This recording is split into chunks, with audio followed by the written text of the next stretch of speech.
Hello everybody and welcome to Unit 5. So we have finally gotten here. We're going to do it. We're going to do rock facts. Alright, I know you were all excited. So this far in the class we have mostly been focused on this tectonic cycle, all of the larger ordered processes, all the big systems. We will now be moving a little bit more into the middle. Here we have the rock cycle, the individual little blocks and pieces make up fist-sized stuff that you can actually go and see.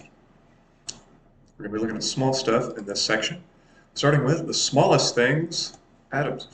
So these are the smallest things inside of any particular material that keep the personality of that material.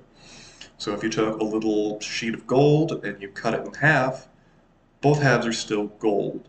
Right? And if you repeat this over and over and over and over, eventually you would get down to just the smallest piece of either one that is still gold. It still has whatever gold's personality and properties are. And this would be the atom. And the personality of the atom comes from the protons. This is what tells you how it's going to behave. This is what determines what the name of the element is and how it acts. This comes from our Greek atomos, indivisible. These are little individuals. And they're made up of protons, neutrons, and electrons. We see here our table of elements, including substances who have any particular number of protons, so 1, 2, all the way down to 92 or even more on this part. Obviously, you guys have committed this to memory from your chemistry classes, but I have it here just for reference for all of you. These are our simple substances. So something like pure hydrogen is going to be very straightforward, easy to work with, easy to understand. We're going to see these as the building blocks of our minerals, which are then the building blocks for our rocks.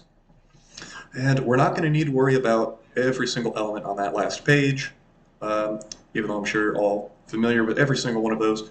For the most part, we're going to be talking about these, which we find being the most abundant in continental crust and in the crust in general, but specifically we're talking about continental crust here. First of all, oxygen and silicon.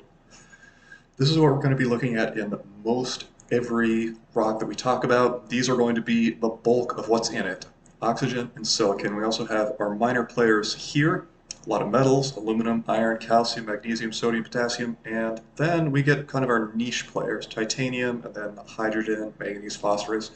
And then everything else comes up in this 0.77%, tiny little trace fractions of what's going on.